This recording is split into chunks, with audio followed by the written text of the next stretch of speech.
Hey, what's going on YouTube, and welcome back to another video. Now, as you guys know, I've made a lot of auction car content on the internet, and I feel really grateful that I can pass down some of this information to you guys. But I've noticed that I've been getting the same questions and comments based on, curiosity from viewers wondering how they would get into an auction and how they could actually acquire something like an auction car. So what I wanted to do today is just kind of give you my overall tips when getting into the auction car world, because it's quite a rabbit hole. I would even say it's more overwhelming than Facebook Marketplace, because it's like Facebook Marketplace in person with cars that have been totaled out, for example, or just weird mysteries like all the stuff that you guys have seen me stumble upon. But I think this will be a really good opportunity for me to just share some of the mistakes I've made and some of the overall wisdom that I'd love to pass down to you guys. I don't want this to feel like I'm gatekeeping some weird auction community,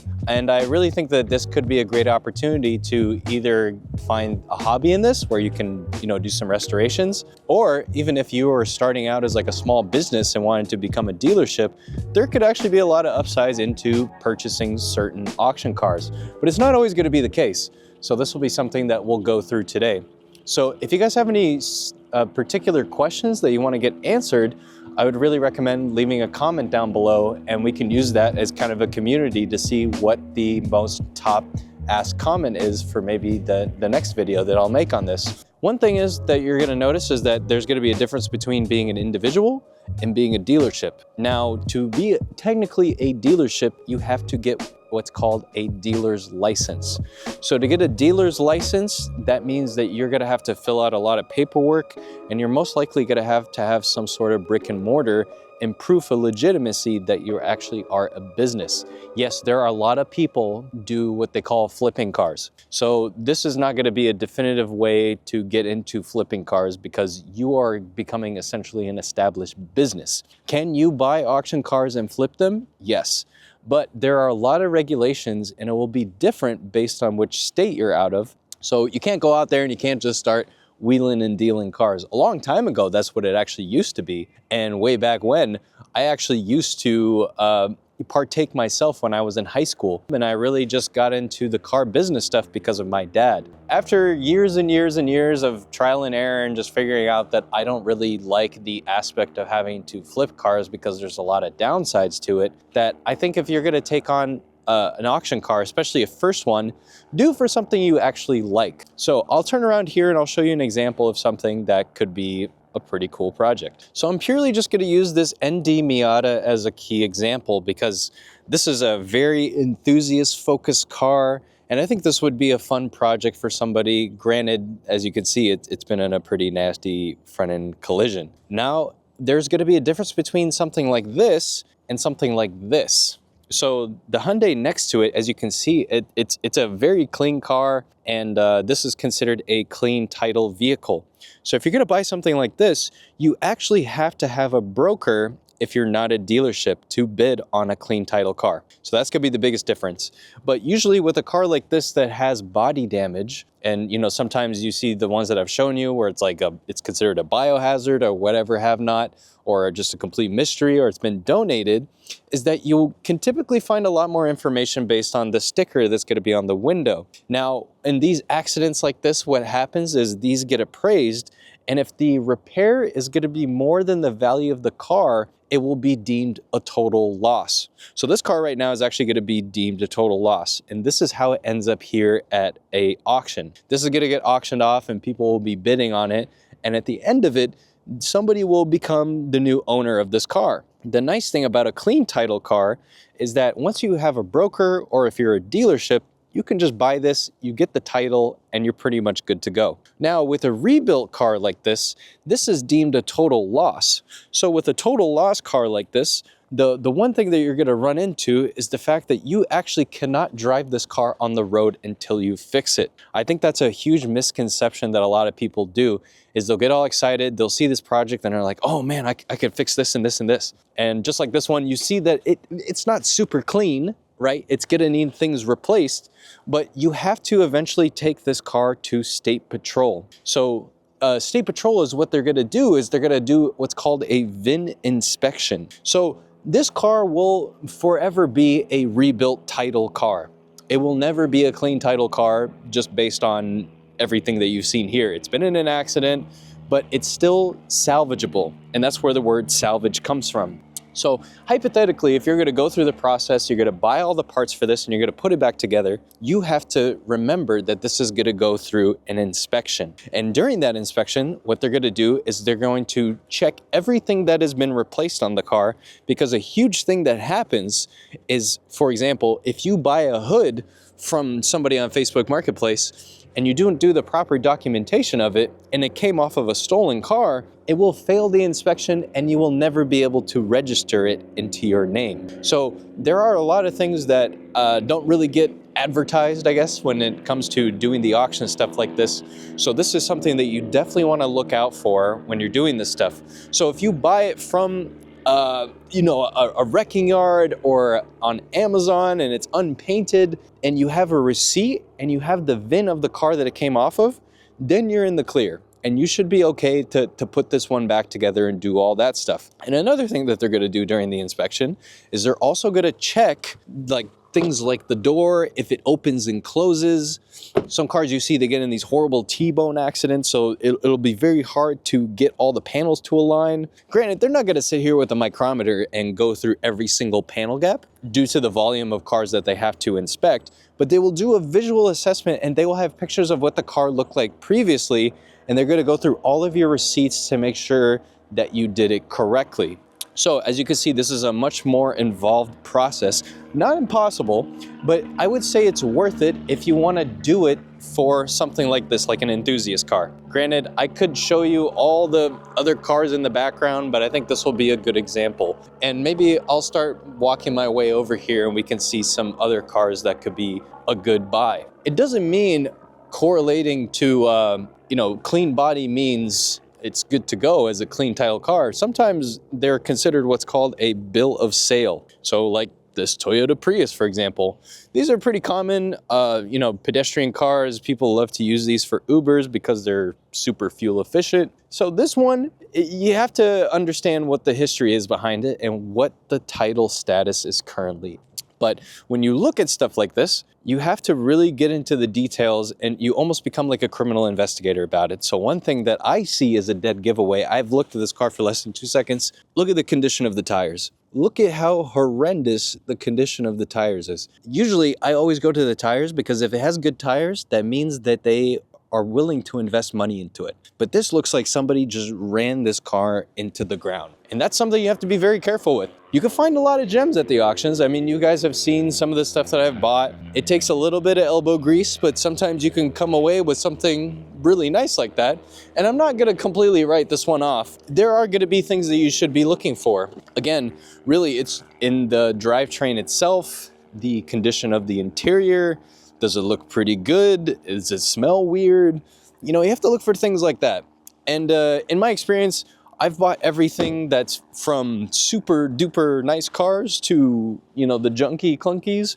And for me, I find more joy in the budget oriented stuff, of course, because I just think it's fun. I mean, you guys have seen me on the very first build that I ever did on this channel. I bought a Subaru for $125. Granted, a big tip that I also want to give to you guys too is that the fees are not incorporated into the bid, right? So like, let's take this Tesla, for example. You're gonna bid on it and you're gonna buy it for, let's say, $10,000. So when you bid $10,000, that doesn't mean that you are gonna get it for exactly $10,000 because there's a lot of fees on top of these, especially with a lot of these insurance auctions, just need to be put into account.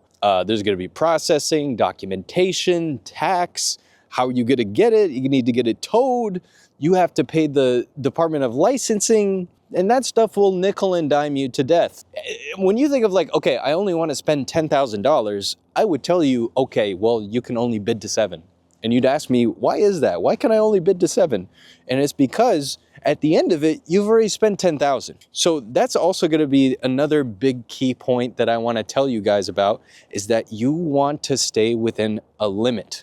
You want to do your math, do the homework, and make sure that when you do all this stuff, that you really make sure that you have a comfortable number in mind. Because once this stuff starts going, your adrenaline's gonna be rushing. They even play this music that is, you know, psychologically getting you all riled up to bid more. It's all a real, really, it's all just a huge psychological game. And you'll see that people sometimes when they bid, they do this thing where they'll wait it out until the very last second and then they put the bid in. And then you have to frantically think about it. Oh, am I gonna put the next bid in?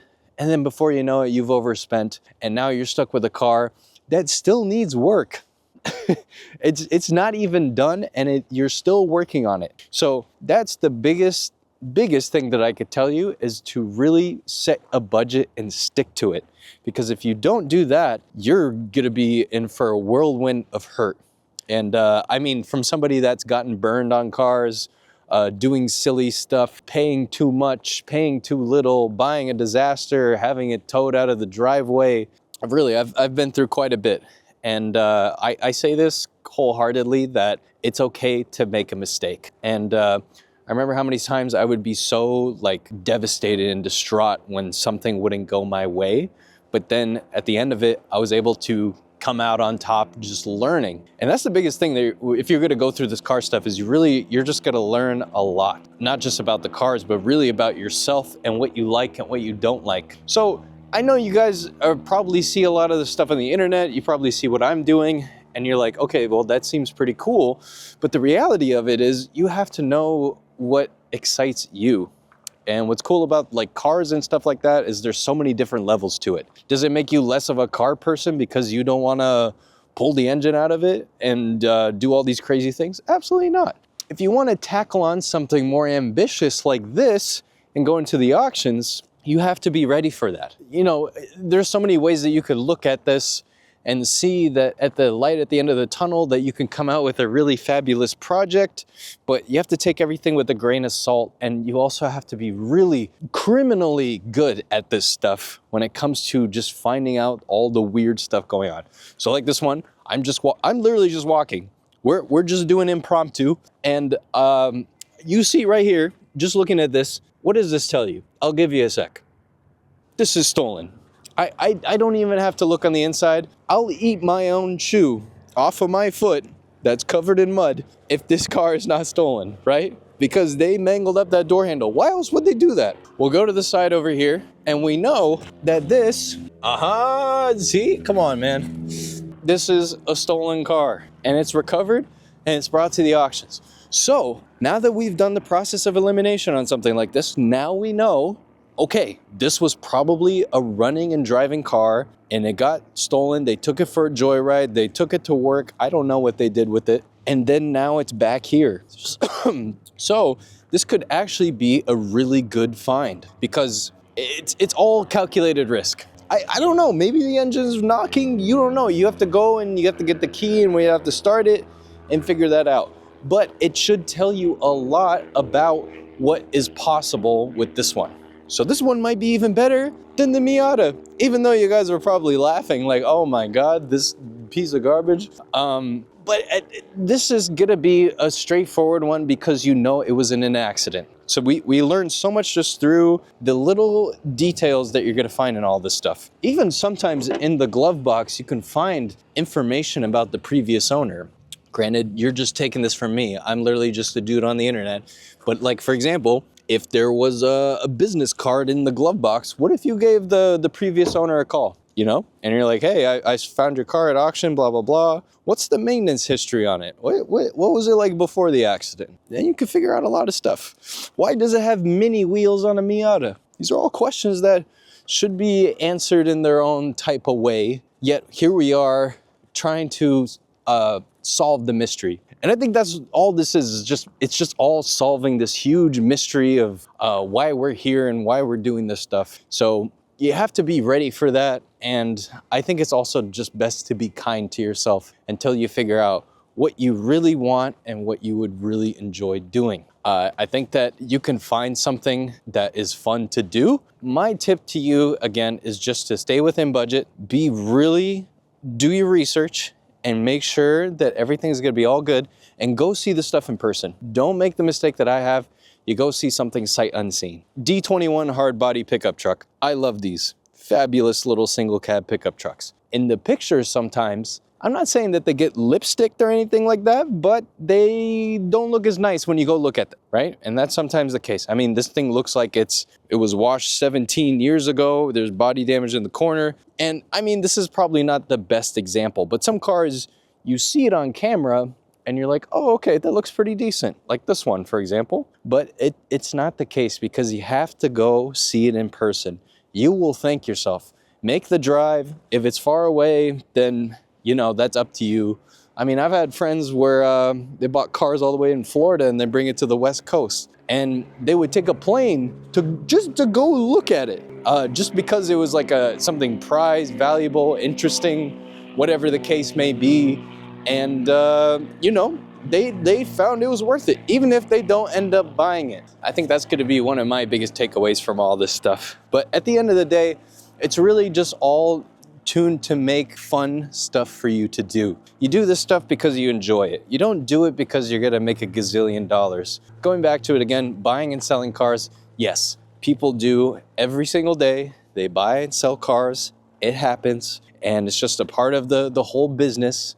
So I'm not gonna sit here and tell you that you can't make money doing this stuff. But if you're really doing this for the very first time, take it from me that you really want to make sure that you set the bar to a certain expectation where it makes sense for you, and then you can feel good about it and do all that fun stuff, right? So like for somebody out there, if you had a budget of, let's say, $5,000. So you have the $5,000 and you're gonna bet to $3,000 on a car. You find a Toyota Camry or whatever it may be, maybe something reliable, something economical, something that you're not gonna get stuck. So, you know, I'm probably gonna catch some flack for this, but for example, I saw this Pontiac Fiero, right? So there's probably some people out there, they love the idea, oh my God, a Pontiac Fiero. And the thing is with a Pontiac Fiero, it's a very niche car.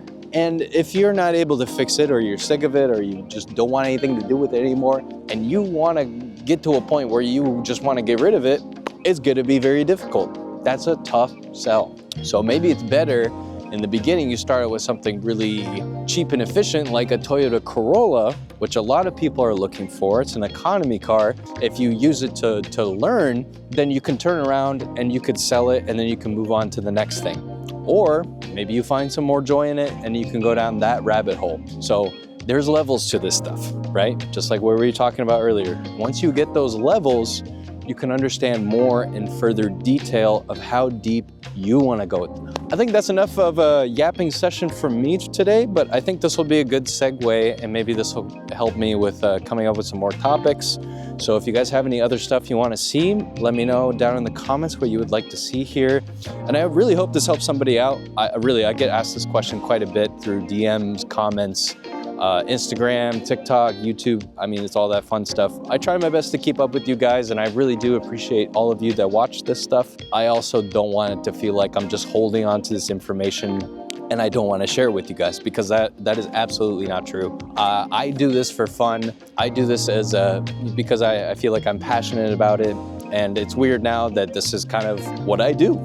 And as it's such a big part of my life, it was a big undertaking to figure all this stuff out. And really it just came down to me finding tastefully clapped automobiles and just biting the bullet. And sometimes that's what you just have to do in life. You just have to take a calculated risk, and maybe it'll pan out and you love it, or you at the end of it you just decide, oh my God, it's such a headache, because there will be there will be obstacles, man. I almost guarantee it, bro.